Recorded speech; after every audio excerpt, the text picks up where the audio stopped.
So hello guys, good morning and नमस्ते।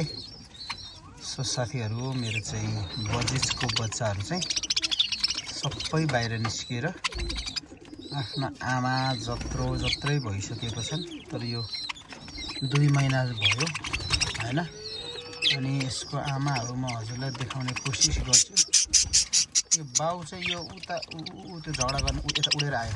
यो यसको बाउ, यही माथिल्लो ठ्याक्कै हाल्यो। यो बाउ आमा हो। यो बाउ भने यो चाहिँ आमा हो। यो आमा हो। यसको 5 वटा बच्चा। अनि यो पछाडि स्काई ब्लू क्लियर विङ्स हो। यो बाउ हो। अनि यसको आमा चाहिँ यहाँ छ। यो यो होइन, उता गयो। उसको आमा यो येल्लो माथि आयो। यो रेड आइसवाला हो। यसको 5 वटा हो। अनि यसको 5 वटा, यसको 5 वटा, 10 वटा बच्चा यसपालि मैले पाएको छु। र 10 वटा बच्चामा पनि हेर्नु, त्यो माथि एउटा, त्यो माथि मड्का माथि बस्ने एउटा हेर्नु कस्तो राम्रो कलरको। यो दुईटा चाहिँ दाना दिइरहने भएको, फिड गर्नेको चाहिँ भित्र अन्डा छ। 5 वटा अन्डा छ।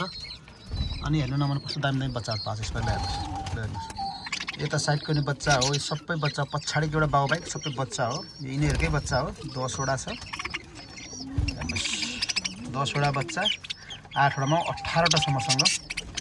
अनि यो पनि अन्डामा जानु लागेका छन्। यो दुईटा नि अब बच्चा ठुल्ठुलो भइसक्यो। यिनीहरू पनि लगभग 2-4 दिनमा अन्डा आउँछ भने यो मुनिको क्रिमिनो अन्डामा गइसकेको छ। यो यसको चाहिँ अन्डा एउटा देखाएको थिएँ मैले हिजो। अब आज होइन, भोलितिर पार्छ होला।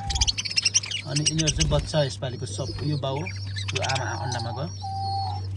त्यहाँ अन्डा छ, त्यहाँ जान लाग्यो। भित्र पछाडि बक्स छ। यो भित्र हो। यो अन्डामा छ भने यो चाहिँ सबै बच्चाहरू हो है। यो सबै बच्चा हो। अनि एक जोडी यहाँ छन्, यो राजा रानीहरू। यो भाले भने यो पोथी, यो पनि अन्डामा छ। पछाडि फुलिसकेको छ। पछाडि अन्डा आइसकेको छ है। सो गाइस, कैसे छ कलर, कैसे लगा, कस्तो छ कलर एकचोटि हेरिदिनु होला। क्लियर विङ्स एकदम बढिया छ यसपालि। म चाहन्छु यस्तै, किनकि क्लियर विङ्सको दामै अर्को हुन्छ। ओके, बुझ्नेलाई श्रीखण्डा, नबुझ्नेलाई कुर्पाकुबिल भनेको अलि पछि थाहा हुन्छ है त। ल, थ्याङ्क यू सो मच।